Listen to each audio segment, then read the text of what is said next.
Hi, you are practicing High Court Advocate. Today came up with an important aspect that is really a revengeful intent was turned into, that the wife who filed 498A case against his husband and domestic violence case and maintenance cases of 125 CRPC, all the cases were turned out in favor of the husband, and at that moment wife husband యొక్క కాళ్ళ దగ్గరికి రావడం జరిగింది. The matter is coming to the point. ఏం జరిగిందంటే actually the husband is working as an income tax officer. వాళ్ళ father మా కమ్యూనిటీలో ఉన్న వన్ ఆఫ్ ది నైబర్, ఆయన మమ్మల్ని అప్రోచ్ అవ్వడం జరిగింది. వాళ్ళ son he's working in Chennai. అయితే their marriage was held in Vijayawada. They belongs to our community, our residential area. అయితే వాళ్ళ సన్ కూడా బిగినింగ్ నుంచి మాకు చైల్డ్హుడ్ ఫ్రెండ్, లైక్ ఒక ప్లేస్లో ఉండి పెరిగి ఉన్న వాళ్ళం. అయితే వాళ్ళ father one fine day approach అయ్యి ది థింగ్ హ్యాపెన్ వాజ్, ఇలాగ వాళ్ళ కోడలు, there marriage was held on maybe March of 2021, I think. Almost 2.5 years అవుతుంది. Just with in the span ఈ 2.5 yearsలోనే హస్బెండ్ని ఎంత హ్యారెస్ చేయాలో అంతా హ్యారెస్ చేసి once marriage was held in the both families are belongs to Vijayawada. Wife family and husband family ఇద్దరు కూడా విజయవాడకి సంబంధించిన వాళ్ళే. Due to his work place, ఎవరైతే నా క్లయింట్ ఉన్నారో తను చెన్నైలో ఇన్కమ్ ట్యాక్స్ ఆఫీసర్ కాబట్టి తన వర్క్ ప్లేస్ని దృష్టిలో పెట్టుకొని తనని అక్కడికి కాపురానికి తీసుకెళ్ళడం జరిగింది. వన్స్ అక్కడికి వెళ్ళిన తర్వాత she harassed like anything, not even cooking for him, not even taking care of the husband. Proper interaction లేదు, ప్రాపర్ కమ్యూనికేషన్ లేదు. తన పని తను చూసుకుంటూ as a bachelor, as an individual లాగా ఒక ఫ్యామిలీ, ఐ మీన్ మ్యారేజ్ అయ్యి ఒక రిలేషన్లో ఉన్నట్టు కాకుండా అసలు అతను పట్టించుకోకుండా, మాట్లాడకుండా హెరేస్ చేస్తూ ఎనీ టైం ఫోన్లో స్పెండ్ చేయడం, ఫ్రెండ్స్తో మాట్లాడుకోవడం, పబ్స్, క్లబ్స్, లైక్ చెప్పకుండా ఇంట్లో నుంచి ఫ్రెండ్స్తో బయటకు వెళ్ళడం. ఒక ఇండివిజువల్ లైఫ్, ఒక ఇండిపెండెంట్ లైఫ్, ఒక లిబరల్ లైఫ్ ఎలా ఉంటుందో అలా లీడ్ చేస్తున్న సందర్భాల్లో 2.5 years భరించి హస్బెండ్ వన్ ఫైన్ డే అడిగితే she was burst out, this is my life, నేను మీతో అడ్జస్ట్ అవ్వలేను, నాకు ఈ లైఫ్ నాకు సూటబుల్ కాదు, నేను నీతో ఇలా ఒక ఫ్యామిలీ లైఫ్ లీడ్ చేయలేను, I wanted to be individual, I want my Liberty, I want my freedom అని చెప్పి అక్కడి నుంచి పుట్టింటికి వచ్చేసి విజయవాడలో అతని మీద ఒక 498A కేస్ ఫైల్ చేసి, in against to 498A they have filed domestic violence case, maintenance case, 125 CRPC, everything what not, ఏదేదైతే ఫైల్ చేయకూడదు అన్నీ కూడా ఫైల్ చేసి, ఇన్స్టెడ్ ఆఫ్ అతను తప్పు లేకపోయినా కూడా హీస్ రెడీ టు కోహాబిటేట్. తను ఒక మ్యాట్రిమోనియల్ లైఫ్ని లీడ్ చేయాలి, సొసైటీలో రెస్పెక్ట్. ఎందుకంటే the family of the husband is very well educated. వాళ్ళ ఫాదర్ కూడా ఒక డిప్యూటీ కలెక్టర్గా రిటైర్ అయ్యారు. వాళ్ళందరికీ సొసైటీలో ఒక రెస్పెక్ట్, ఒక కమ్యూనిటీని బిల్డప్ చేసుకుని ఉన్నారు. వాళ్ళ ఫ్యామిలీస్ కానీ, వాళ్ళ రిలేటివ్స్ కానీ, ఫ్రెండ్స్ కానీ, నేబర్స్ కానీ అందరికీ కూడా they are very respectful and very bound to some ethics. అయితే అలాంటి ఫ్యామిలీలోకి వెళ్ళిన అమ్మాయి వచ్చి మళ్ళీ వాళ్ళ మీద క్రిమినల్ కేసెస్ ఫైల్ చేసి, DVC అని, 125 CRPC అని, 498A అని ఇలాంటి కేసెస్ ఫైల్ చేసి ఇబ్బంది పెడుతున్న సందర్భంలో ది ఫస్ట్ థింగ్ ఈజ్ ఒక 6 months వరకు దే హ్యావ్ బేడ్. ఏం చేయాలో అర్థం కాని పరిస్థితుల్లో ఎవరో ఇంకొక అడ్వకేట్ని అప్రోచ్ అయ్యి లోయర్ కోర్టులో ట్రయల్ ప్రొసీడ్ అవుతుంది, ఛార్జ్ షీట్ ఫైల్ అవుతుంది, లోయర్ కోర్టులో కేసు కొట్టి చేద్దామని చెప్తున్న సందర్భాల్లో అదే ఫాలో అయ్యారు. ఆల్మోస్ట్ 6 to 8 months అలా రన్ అయింది. ఒక 6 to 7 హియరింగ్స్కి అటెండ్ అయ్యారు లోయర్ కోర్టులో. ఏమీ జరగట్లేదు. ఫ్యామిలీ ఇప్పుడు ఎవరైతే హస్బెండ్ చెప్తున్నానో వాళ్ళకి సిస్టర్ ఉంది, సిస్టర్కి హస్బెండ్ ఉన్నారు. అంటే అమ్మాయికి తోడికోడలు, వదిన, ఇలాగా రిలేషన్స్ ఉన్నాయి. అత్తగారి మీద, మామగారి మీద, ఇంకా ఇతనికి బ్రదర్ ఉన్నారు, అతని మీద, అతని వైఫ్ మీద, అందరి మీద ఆల్మోస్ట్ 7 members మీద కేసు ఫైల్ చేసి, ఇంక్లూడింగ్ హస్బెండ్ 8 members, అందరి మీద FIR ఫైల్ చేసి, క్రిమినల్ కేసు ఫైల్ చేసి, 498A ఫైల్ చేసి అందరినీ కూడా కోర్టుకి తిప్పుతున్న సందర్భాల్లో వాళ్ళకి ఏం చేయాలో తెలియక వన్ ఫైన్ డే ఒక కమ్యూనిటీలో మేము అక్కడ ఒకే వాకింగ్ ట్రాక్లో వాక్ చేస్తూ ఉంటాం, నా నోటీస్కి తీసుకొచ్చారు వాళ్ళ ఫాదర్. అయితే this is not the right way sir, trial కోర్టులో మీరు అలా ప్రొసీడ్ అవుతూ ఉంటే ఖచ్చితంగా మీ ఇప్పుడు వాళ్ళు ఇచ్చింది డౌరీ ఒక 20 lakhs వరకు స్పెండ్ చేసి మ్యారేజ్ చేసి ఏదో అమ్మాయికి గోల్డ్ ఇచ్చి పంపించారంట. But instead of that they are expecting 1,55,000, sorry 1,55,00,000.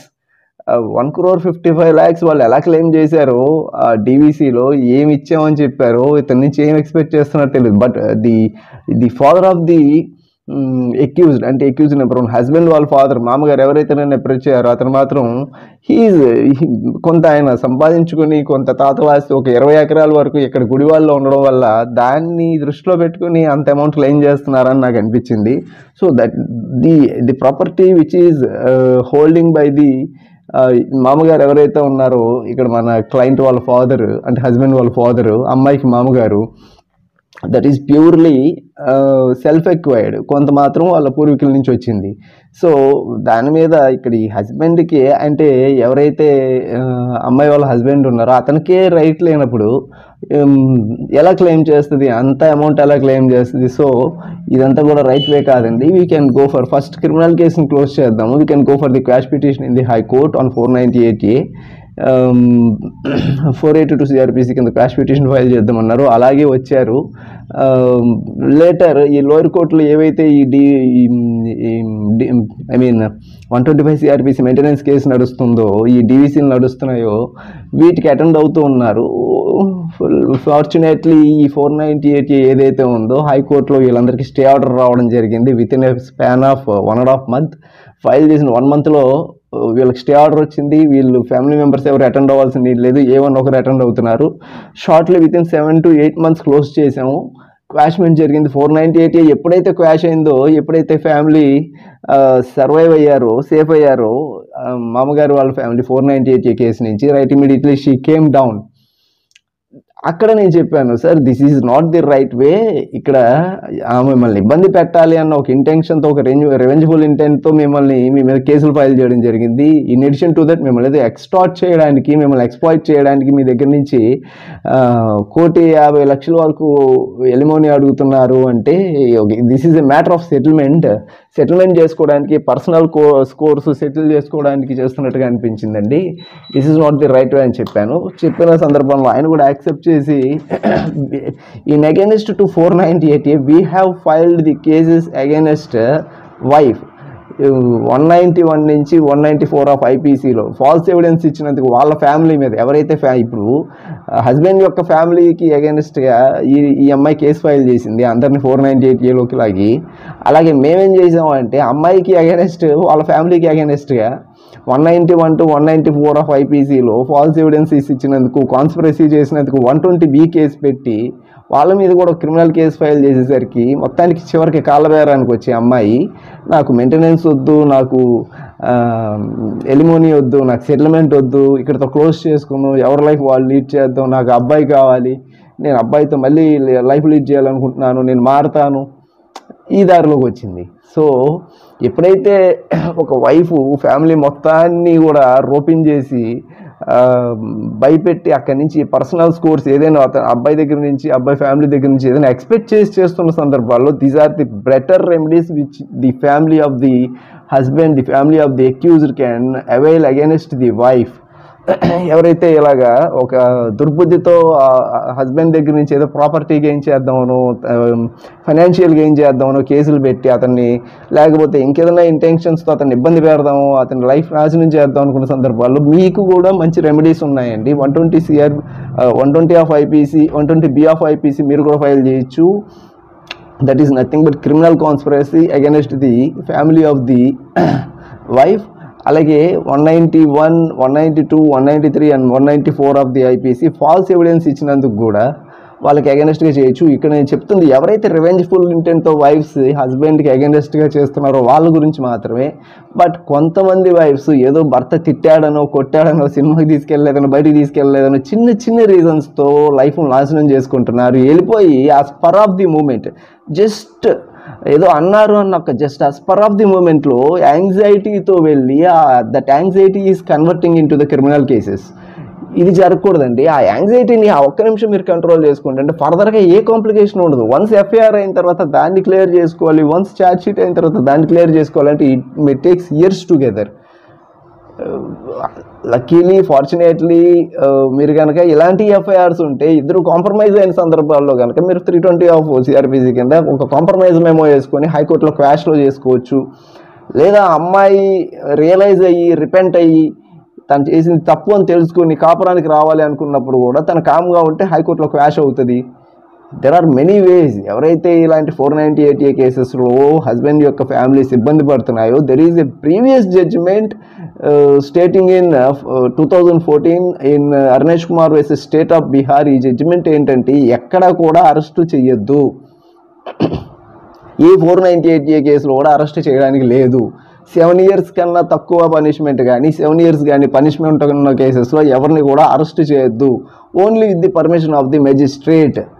Chances ఉంటే, ఏదైనా గ్రీవియస్ ఇంజురీస్ ఉంటే, అతను చేశాడు నేరం, ఇది చాలా హీనియస్ అఫెన్స్ అని ప్రూవ్ అయితే మాత్రమే అరెస్ట్ చేసే డిస్క్రిషనరీ పవర్ పోలీస్ వారికి సిఆర్పిసి సెక్షన్ 41లో ఇవ్వడం జరిగింది.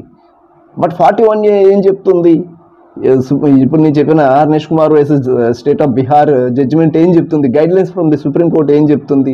No need to arrest. ఒక కెవిలియర్ మేనర్తో ఒక మెకానికల్గా వచ్చిన ప్రతి ఒక్కరిని అరెస్ట్ చేసిన సందర్భాల్లో అరుణేష్ కుమార్ ఫ్యామిలీ సుసైడ్ వరకు వెళ్ళింది కాబట్టి ఎలా అంటే అలాగే అరెస్టులు చేయొద్దు. ఫ్యామిలీ ఆఫ్ ది హస్బెండ్ని ఇప్పుడు 2 ఫ్యామిలీస్కి సొసైటీకి సంబంధించిన రెస్పెక్ట్ పోతుంది, కమ్యూనిటీలో ఇబ్బంది పడతారు. ఇవన్నీ దృష్టిలోకి తీసుకుని సుప్రీంకోర్టు ఇచ్చిన judgment Arnesh Kumar versus state of బీహార్లో ప్రతి సందర్భంలో అరెస్ట్ చేయాల్సిన అవసరం లేదు. ఎక్కడైతే చేశాడు ఇతను ఇబ్బంది పెడతాడు, బయట ఉంటే మళ్ళీ ట్యాంపరింగ్ విత్ ది ఎవిడెన్స్ చేస్తాడు, విట్నెస్ని ఇన్ఫ్లుయెన్స్ చేస్తాడు, పారిపోయే ఛాన్సెస్ ఉంటాయి, ఇంట్రోగేషన్కి కోఆర్డినేట్ చేయడు, ఇలాంటి సందర్భాల్లో మాత్రమే ఎక్యూజ్ని అరెస్ట్ చేయాలి.